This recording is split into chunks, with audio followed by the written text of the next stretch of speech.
The repercussions of the case spread far beyond that lonely ridge. Laws changed. Guest registries became formal and regulated. Inns were required to report deaths within hours. Inspections became routine. For decades, these were known as the Cunningham laws, a grim reminder etched into legal code. Criminologists would later pore over the case, fascinated by the extraordinary sophistication of the operation. They observed how isolation had protected the sisters, how the slow pace of frontier travel made disappearance easy, how the inn's reputation disguised its rot from within. Margaret, experts said, was the architect, a woman whose intelligence married itself to lawlessness in a way that hid beneath civility. Catherine displayed traits of a fractured mind, one able to conjure emotions as needed, then discard them. Sarah's fascination with poison spoke of a deep curiosity about the boundary between presence and absence. Elizabeth's role remained the most elusive, her guilt or innocence lost somewhere between survival and complicity. And yet what unsettled historians most was not the number of victims nor the length of the operation, but how close the sisters came to escaping discovery entirely. If Heinrich had not broken beneath guilt, if Klaus had not spoken, if Brennan had been less persistent, the caves might never have been opened. 43 men would have remained as silent as the stone that covered them. Local folklore twisted the tale through generations. Some stories softened the sisters, casting them as desperate women swallowed by poverty. Others exaggerated them into something supernatural, witches of the mountains who bewitched travelers. Children dared each other to approach the sealed mine entrance. Hunters claimed to find scraps of clothing or bits of metal carried by floodwaters or frost heaved to the forest floor. In the 1980s, ground-penetrating radar surveys suggested anomalies, soil disturbances beyond the known burial caves, but the law forbade further excavation. Ethical concerns closed the ground again. The possibility lingers, quiet and patient, that the 43 bodies found were only a portion. The Cunningham case file still rests in the Virginia State Archives, pages brittle with age. Scholars and wanderers alike sift through its records, searching for clarity or closure. But the story offers neither. Instead, it leaves behind a reminder carved into the quiet mountains, that evil does not always come with thunder or violence. Sometimes it comes with a warm smile, a soft voice, and a door held open on a cold night. What do you believe still lies buried in those forgotten ridges? Catherine broke quickly. Her beauty, once a tool, wilted under the eyes of hundreds. Her testimony came in fits, proclamations of innocence dissolving into desperate confessions.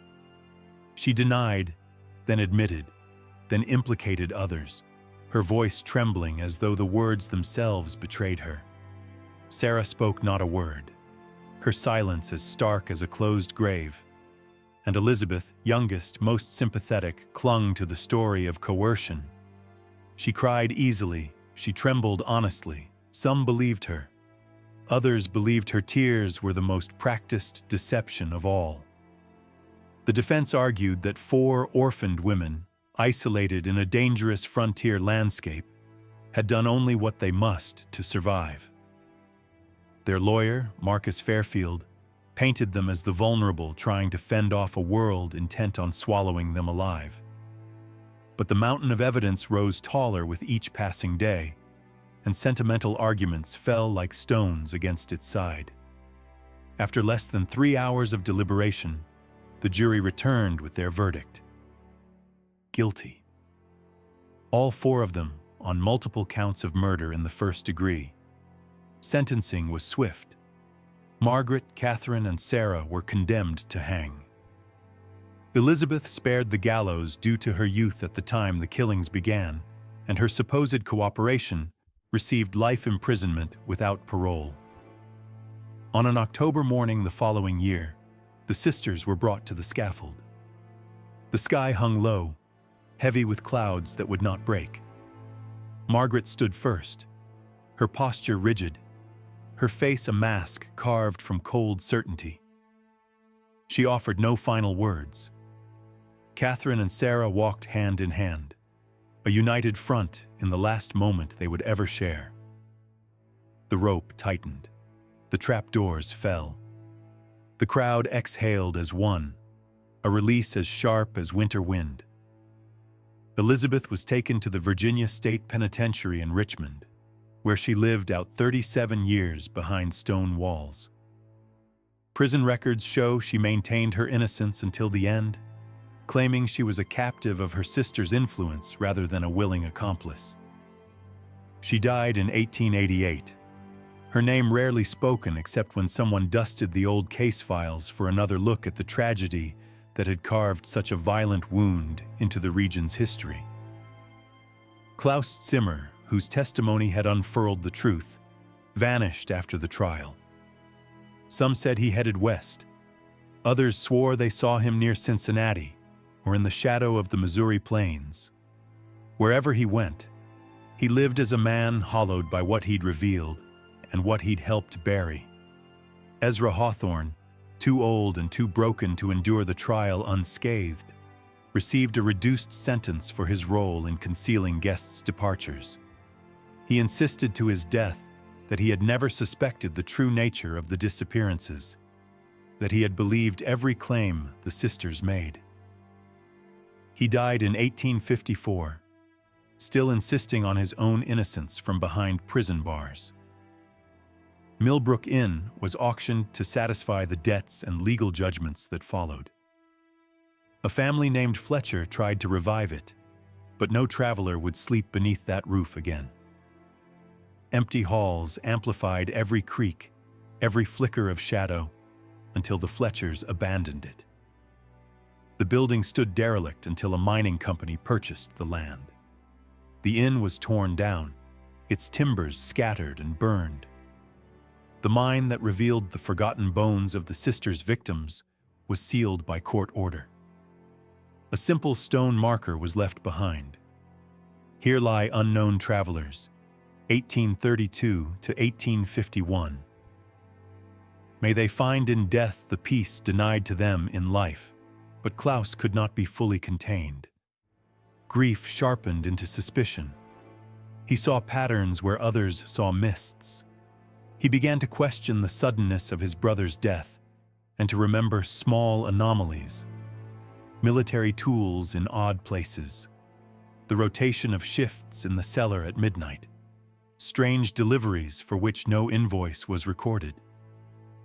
The Zimmer man who once carried the inn's livestock to market now carried something heavier, seeds of doubt.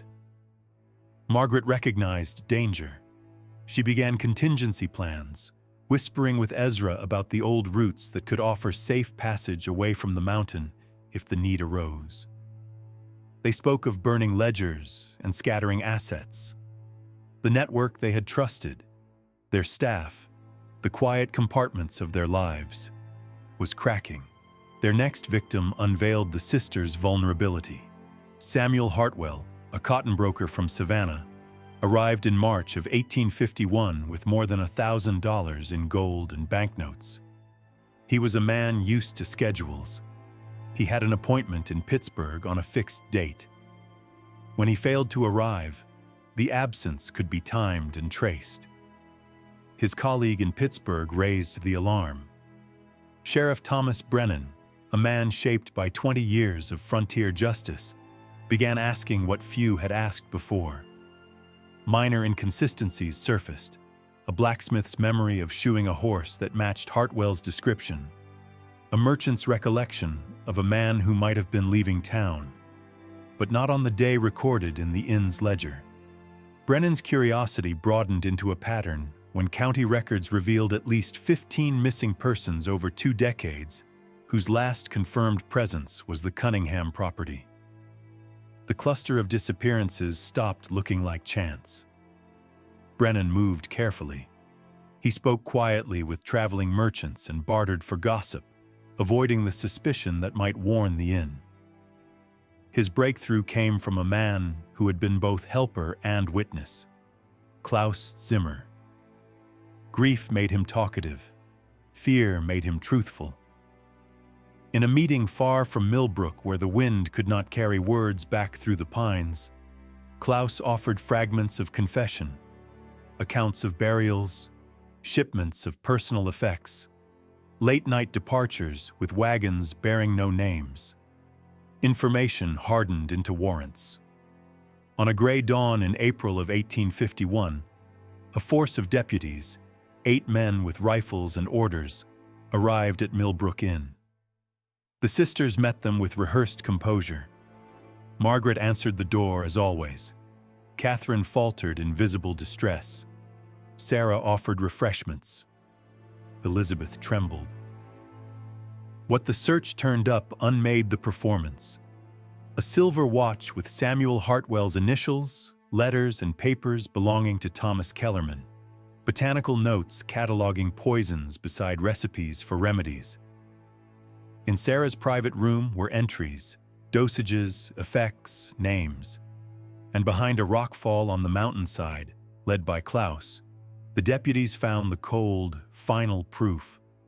Caves where, sealed beneath loose stones and the slow chemistry of earth, lay the skeletal remains of 43 men and the scattered personal items that marked them as once alive. The discovery was not sudden so much as inevitable. Meticulous records and a patient investigator had braided the threads into a rope that would tighten around the sisters. The mountain offered no more refuge. The trial that followed unfolded like a grim theater, drawing crowds far beyond the quiet ridges where the story had begun. Newspapers from Richmond to New York printed each detail with breathless fascination, calling the Cunningham Sisters a phenomenon. 4 women who had built an empire of murder beneath the disguise of kindness. The courtroom swelled each morning with spectators eager to glimpse the predators who had woven domestic warmth into a trap fine enough to ensnare dozens. Commonwealth Attorney Daniel Hutchinson approached the case with the relentless precision of a man who had waited his entire life for such a prosecution. In his opening statements, he laid out the 20-year arc of disappearances, the carefully arranged deaths, the poisons catalogued in Sarah's hand, the personal effects recovered from hidden chambers beneath the mountain rock. Piece by piece, he built a map of a conspiracy so cold and orderly that even seasoned lawmen lowered their eyes as the evidence mounted. Margaret sat still throughout these proceedings, her expression unreadable, as if nothing presented troubled her composure. She insisted the evidence had been planted. She claimed that business competitors wanted their land, their reputation, their profits. She offered no cracks through which remorse might seep. By the time the sisters had taken Jonathan Waverley in 1838, their methods had grown almost surgical. Waverley was a Pennsylvania surveyor whose job required time alone among maps and ravines. He arrived with surveying equipment that would fetch a fine price in taverns and on distant wharves. Margaret saw in his profession perfect camouflage, a man who might be lost to work or wilderness and therefore not missed. Catherine adopted the guise of a fellow lover of the land, joining him on short excursions, speaking with a studied knowledge of flora until he let down the map of his soul and stayed for weeks instead of 2 days. Sarah's poisons evolved, an extract of destructive mushroom that mimicked liver failure, a slow and unremarkable death that could be chalked up to mountain fever. Ezra sold the surveying instruments to passing merchants. Margaret cataloged his maps among her growing private archive of regional intelligence. Over years, the operation acquired an almost bureaucratic efficiency. Margaret refined the ledger, not just with names and ledgers for guests, but with a cold checklist. Traveler alone, no close kin, carrying money, schedule flexible. Sarah kept 2 gardens, one of legitimate herbs, another of plants cultivated only in the silence of night for their lethal properties. Catherine learned to speak to each man in the voice he needed, religious for the devout, worldly for the ambitious, tender for the grieving. An actress whose empathy was a weapon. Elizabeth's questions were casual and innocent, but they extracted the details that allowed the sisters to know whose absence would go unremarked. The Zimmer brothers engineered the disposal. Klaus and Heinrich carved access routes to caves, perfect for concealment, hidden entrances behind rockfalls where a body could be carried and sealed away beneath the mountain's slow breath. Personal effects were sorted with a Germanic neatness, valuables kept, identifying articles burned or buried elsewhere. Ezra Hawthorne managed appearances in town. His honest face and steady testimony deflected the attention of sheriffs and merchants alike. Between 1834 and 1845, Milbrook Inn's reputation widened into something like myth. Merchants from Charleston, politicians from Richmond, and adventurers from Boston signed their names in Margaret's ledger and left with praise to whisper into other ears. The sisters invested in horse stocks and a small distillery. They began loaning money and buying land, converting stolen wealth into public legitimacy. Their name became part of local press clippings praising enterprising frontier women. No one suspected that beneath their prosperity lay a ledger of deaths and a map of hidden graves. The number of victims grew, spread like a shadow across years. 43, the later survey would find. Each disappearance folded back into the long catalog of frontier dangers. The sisters paced their crimes with care, ensuring no year's pattern would rise like smoke. They were patient predators, elegant in their methods, exacting in the smallest details. But even the most meticulous designs contain weak seams. The first unpicking came from a place the sisters had considered secure: the loyalty of the Zimmer brothers. Heinrich, younger, more sensitive, suffered an injury in the fall of 1849 while hunting. The wound never truly healed. Neither did the guilt that followed their work. Sarah, who had once mixed balms for bruises, increasingly provided him with laudanum to dull pain and memory. The relief that could have been salvation became a sloaning poison of its own. Addiction, paranoia, and confessions spilled in the dark. By February 1850, Heinrich arrived at the kitchen door in a state that betrayed sleepless nights and fevered visions. He told Sarah he could see faces, men who had gone to the earth at their hands and now walked in whatever distance separate the living from the dead. He named numbers. He named places. His voice trembled with a culpability that could no longer be borne. Sarah calmed him, promised respite, reasoned that the laudanum made him see things that weren't real. She led him back to his cabin with a promise to talk later, a promise she already suspected she would never fulfill. Later that night, she cooked him a meal that tasted like forgiveness and poured wine laced with foxglove. He died quietly in his sleep. Klaus, who had drunk less that evening and endured only heart damage, survived, weakened and bewildered. The sisters' solution had been tidy, the loose tongue silenced and the problem contained. He arrived as snow whispered over the mountains, his horse stumbling from exhaustion. Margaret greeted him with her practiced warmth, noting his quality clothing, the weight of his saddlebags, and the sorrow that clung to him like winter frost. Everything about him marked him as ideal prey, though the sisters did not yet think in such terms. Over the next 3 days, they surrounded him with comfort. Sarah prepared venison stew that tasted like a balm for grief. Elizabeth's innocent laughter flattered him into believing he was charming again. Margaret spoke with him late into the evenings about business, politics, the changing frontier, conversations that made him feel capable, alive. And Catherine gave him the illusion of romance. One evening, she found him alone by the fire, lost in the glow of dying embers. She carried 2 glasses of spiced rum, the firelight catching the crystal like sparks caught in ice. "You seem troubled, Mr. Kellerman," she murmured, sitting beside him with gentle grace. "Sometimes sharing a burden makes it lighter." For hours he spoke, of his dead wife, their empty home, the ache that greeted him each night. Catherine listened with the exact shape of sympathy he needed. When she touched his hand, he nearly wept.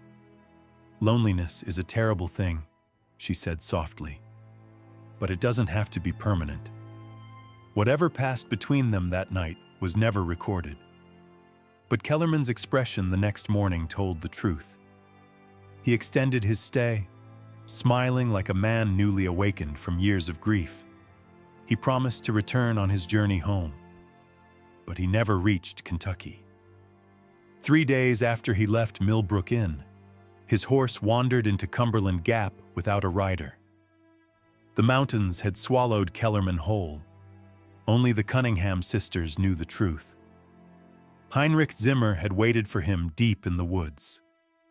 The blow came without warning, a blacksmith's hammer to the base of the skull. A quiet end, efficient. His gold returned to Milbrook by nightfall. That evening, the sisters counted the coins by lamplight. Margaret calculated that Kellerman had provided more profit than months of legitimate business. It had been so simple, too simple. And they had learned something intoxicating: how easily a man could disappear. Winter arrived, and the sisters refined their method. Margaret developed criteria: travelers alone, wealthy, without strong family ties. Sarah expanded her study of herbs, cultivating a garden where medicines grew beside poisons under the same moonlight. Catherine perfected emotional seduction. Elizabeth learned to gather information with innocent questions that never raised suspicion. By the spring of 1833, they were ready for their next victim. They moved with a terrible, deliberate patience. The case of William Fraser arrived like a gray rain in April of 1833. A tobacco merchant from North Carolina, a bachelor hardened by seasons and solitary work, carrying nearly $500 in silver. The rain drove him to Milbrook Inn. The sisters set to work as though following a script rehearsed in the dark. Margaret engaged him in business talk until he trusted her counsel on land and credit. Sarah fed him meals that reminded him of home, warm and substantial, until the road ahead seemed frivolous. Elizabeth coaxed music from the parlor piano, and in its notes, Fraser heard a memory of something he had thought long dead: ease. Catherine, with practiced loneliness, coaxed his confidence from him by pretending a shared appetite for poetry and quiet evenings. For nights, she listened as he read aloud. For nights, she touched his arm and made him feel as though the years of solitude were a wound she could heal. And as the women worked, Sarah began a subtler craft. Her potions entered his tea in drafts small enough to be dismissed as fatigue or bad food. Pokeweed produced stomach distress that could be passed off as travel sickness. Foxglove produced heart failures that mirrored natural causes. Fraser slipped away one night, his death staged as the tragic collapse of a man whose heart could not bear the sudden rush of feeling. They buried him in the inn's small cemetery beneath a carved stone Margaret insisted upon, a grave that would, in time, look like any other marker among the family plots. His wagon and horses were later sold. His money moved into a hidden chest. The economy of murder, once begun, sped into routine. In the remote Kentucky highlands, where the wilderness road cut a fragile scar through forests older than memory, there once stood an inn spoken of in tones too soft to echo. Travelers swore Milbrook Inn offered a warmth no other place could match, a kind of human solace that seemed to seep into the bones, lingering long after the fire had dimmed.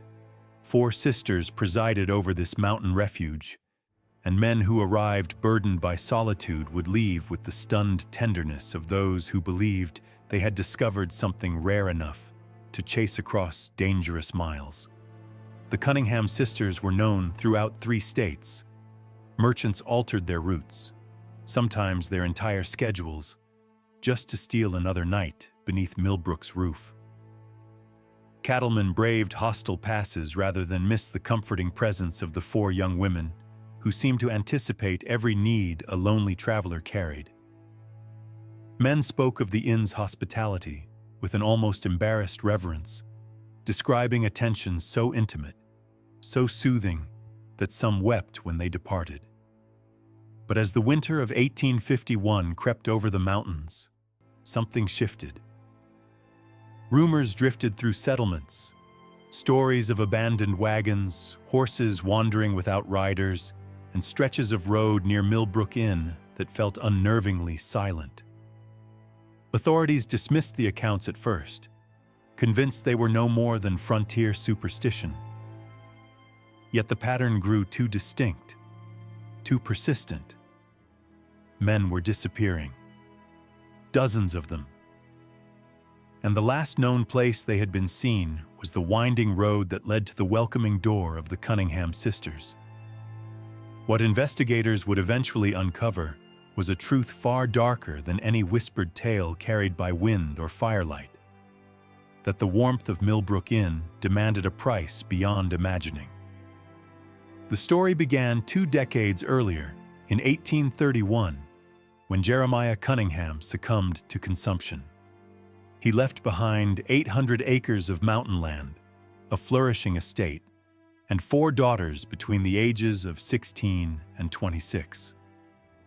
Their home stood in the lonely country between the Shenandoah Valley and the Kentucky frontier, a place where the wilderness was so vast it seemed to swallow whole any sound of human life.